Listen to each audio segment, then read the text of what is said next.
Füzuli bizimdir. Cebrail bizimdir. Zengilan bizimdir. Qubadlı bizimdir. Ağdam bizimdir. Laçın bizimdir.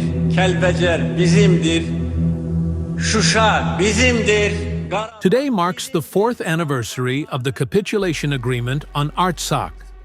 On November 9th, 2020, the Prime Minister of Armenia, Nikol Pashinyan, the President of Azerbaijan, Ilham Aliyev, and the President of the Russian Federation, Vladimir Putin, signed a document that ended the war that had begun on September 27th. This document, known as the Trilateral Statement, included 9 points. While for Putin and Aliyev it was an honor to do this live, in front of the public, Pashinyan signed it off-camera. The war was still ongoing near Shushi. By November 7th, there were already reports about the fall of Shushi, but official news sources were concealing this information.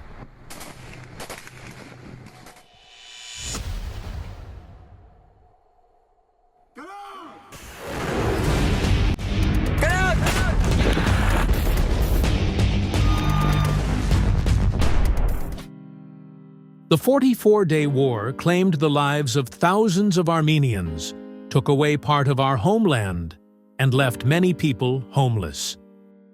Հաղթանակը բացառապես հաղթանակն է այն ավարտը, որ մենք պատկերացնում ենք այս պայքարի վերջում։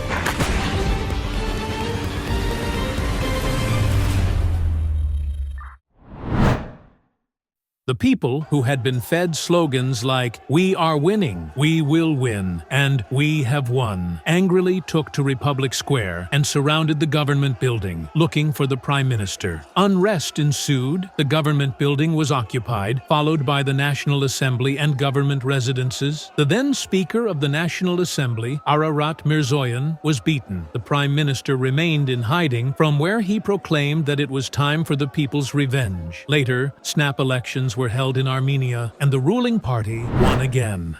Եկելա քաղաքացու վրեժի ժամանակը։ Քաղաքացու վրեժի ժամանակը։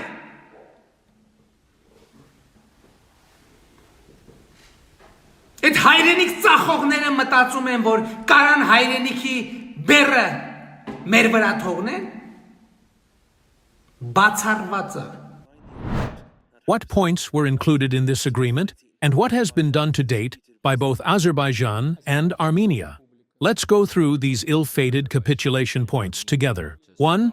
It was declared that all hostilities in the Nagorno-Karabakh conflict zone would cease completely as of November 10, 2020, at 12 p.m. Moscow time. The Republic of Azerbaijan and the Republic of Armenia would remain in their current positions. During the military operations, Azerbaijani armed forces managed to capture all the settlements in the Hadrut region, except for the villages of Kutsaberd and Hintagar. According to the agreement, these villages were to remain under Armenian control. However, on December 12th, Azerbaijani forces, violating the agreement, attacked these villages, taking control of them. In the same operation, 62 soldiers were taken captive. The second point concerned the Agdam region, which was to be returned to Azerbaijan by November 20th, 2020, and our authorities fulfilled this unconditionally. The third point involved the deployment of Russian peacekeeping forces along the line of contact in Nagorno-Karabakh and along the Lakan corridor, comprising 1,160 troops with firearms, 90 armored vehicles, and 380 units of automotive and special equipment. This point led to a scandal almost 4 years after signing, as Armenia's relations with Russia became so strained that the Russian authorities decided to withdraw the peacekeepers from Lakan corridor, where there have been no peacekeepers for a long time. According to the fourth point, peacekeepers were supposed to remain in the Lakan corridor for 5 years, but they left. The fifth point was related to the memorandum signed by Turkey and Russia on November 11, 2020, establishing a joint center for monitoring the ceasefire in Karabakh.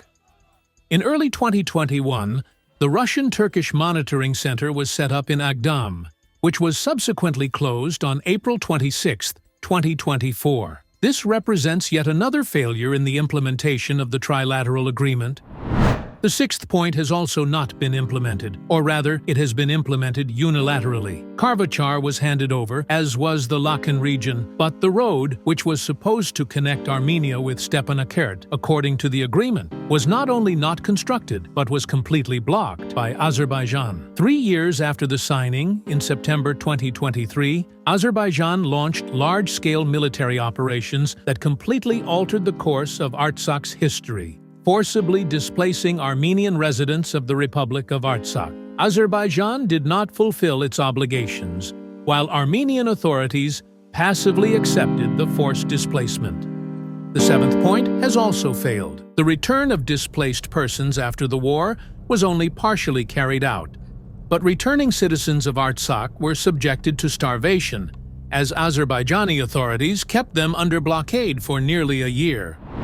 One of the most painful points is the eighth, which called for the exchange of prisoners on an all-for-all basis. However, the enemy once again acted in its own way. Although there have been cases of prisoner returns over these 4 years, Azerbaijan continued to take new captives and detain high-ranking officials even after the agreement was signed. The last, ninth point, remains a bone of contention. According to this point, Armenia and Azerbaijan were supposed to create a transportation link between Nakhchivan and Azerbaijan and ensure the safety of infrastructure. Prime Minister Nikol Pashinyan states that Azerbaijan disagrees that the Armenian side should not ensure it. Armenia is now discussing a peace agreement. Border demarcation work is underway, based on the Alma-Ata Agreement, which requires boundary adjustments. We continue to concede territories, but Azerbaijan has not taken any action and continues to occupy territories within independent Armenia. The 30-year conflict remains unresolved, and the future of Nagorno-Karabakh is still unclear. Every day, Azerbaijan erases all traces of Armenian heritage, while the international community only occasionally whispers about it, taking no substantial action. In fact, 4 years later, we find ourselves in a situation where, except for one point, Armenia has fully complied with the agreement, while Azerbaijan has done nothing. And we continue to unconditionally believe that a hostile state will agree to peace. Meanwhile, Russia, which was supposed to be the guarantor of these points, has left us, as in many pages of history, alone, turning from a strategic partner into a state that only cares about its own interests.